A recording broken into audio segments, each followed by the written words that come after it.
I don't know how long I've been in this hellish place.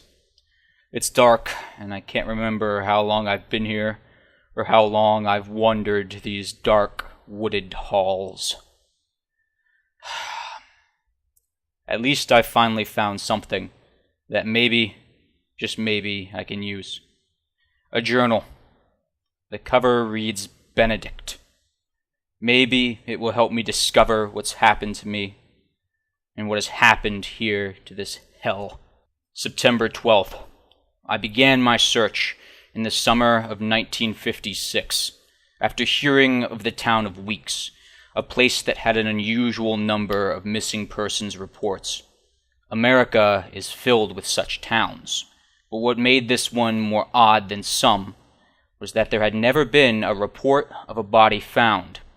Indeed, the number of open missing cases stood at a staggering 364, the last of which happened a mere 10 weeks ago. So thusly, I embark on my journey. September 21st. It only took me a few hours upon my arrival to feel the malignant presence that lurked in the forgotten town of Weeks, its buildings and structures in various stages of decay, all of them abandoned to the ravages of time. I visited the library in Weatherfield, a nearby town. It didn't take me long to find information about the region.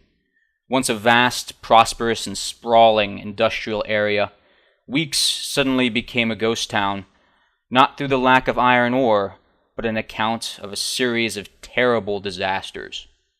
Once again, I had found a place touched by the darkest of evils, so powerful that it spread like a virus in the area, consuming the world around it, rotting the core from within. The locals of Weatherfield would not discuss or talk further of the town of Weeks. The locals acted like the sort of thing you would see in your weekly penny dreadful, their eyes wide with terror. What happened here? September 23rd. I have spent 2 days in this derelict library. The archives are somewhat unorganized, but I have managed to learn more about the town of Weeks. I get this eerie feel as I sit in that basement, but I feel a need to learn more. I've come too far now. I managed to piece some parts together, and it seems like everything leads back to the Macmillan estate, a huge industry with a mine and foundry in the former heart of Weeks. I found some police reports and complaints, but no sign of legal action. The archives here does not tell the whole story, but my mind tells me that I need to find this place, as the Macmillan estate might sit upon some answers about those unexplainable disappearances. I simply must go further. I feel somewhat uneasy, as my comfort zone most often is behind a desk, but I cannot be shackled to words, and must instead make use of action.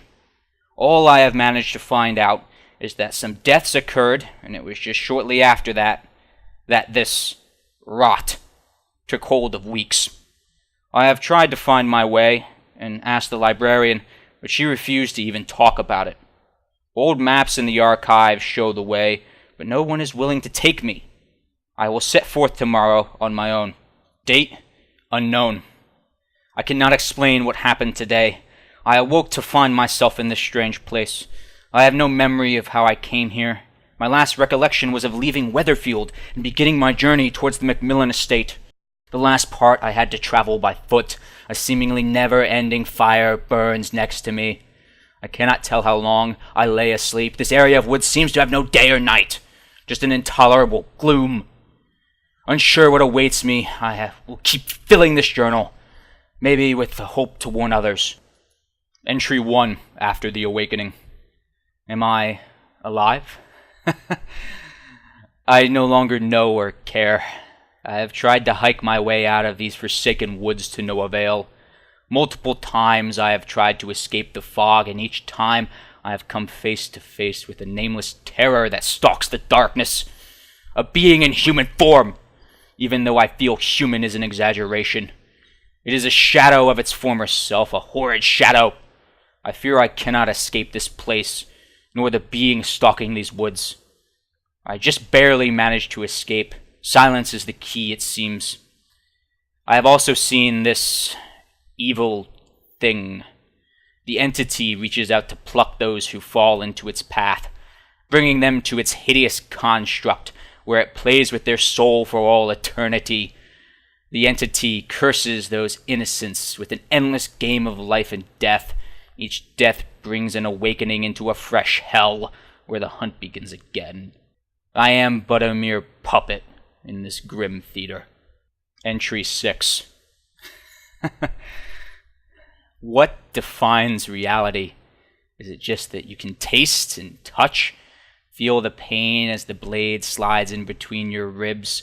Taste the iron-tinged flavor of blood in your mouth and the smell of death as the darkness takes you? Is it the hope that drives you on? Hoping that next time will be your actual death, or hope that the next exit reveals a way back home? I yearn for some kind of escape, be it death or life. Entry 17. The entity is a force of darkness from an ancient place with no name. No sense of purpose other than to endlessly torture its victims over and over and over again.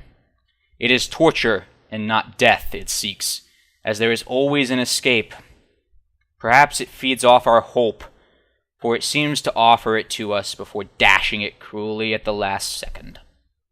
With each death, I feel myself weaker, a little piece of my soul devoured by the darkness before I awake.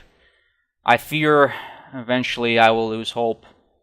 I wonder then what this dark entity will do with me. I want to find out, but I fear the answer. Am I alone here? I believe I have seen traces of others as the beings hunt me. All I seek is that soothing, flickering campfire light. Entry 26. Each killer seems pulled from a place of great darkness. Their own violent actions summons this most ancient of evils from its slumber.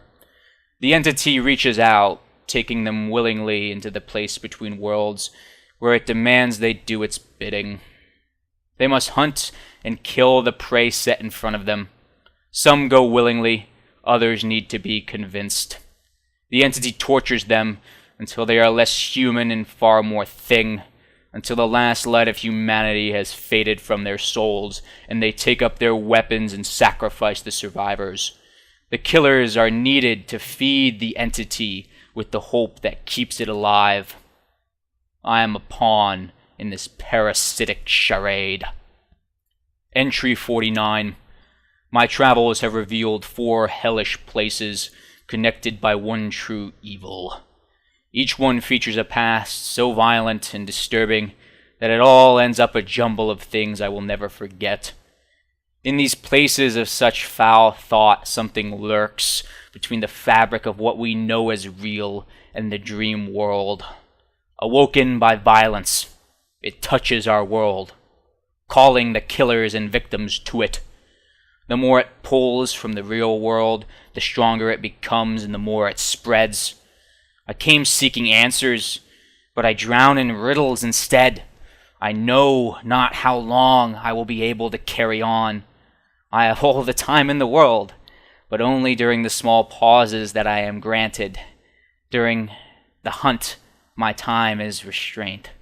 I learn more and more, but my hope and sanity depletes faster and faster. What am to become of me? Have the killers started out at this campfire too?